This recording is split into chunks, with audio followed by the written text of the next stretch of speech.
لم يكن الذين كفروا من أهل الكتاب والمشركين منفكين حتى تأتيهم البينة رسول من الله يتلو صحفا مطهرة فيها كتب قيمة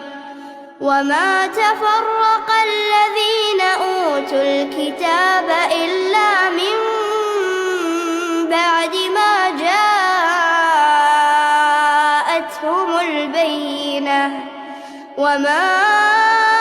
أمروا إلا ليعبدوا الله مخلصين له الدين حنفاء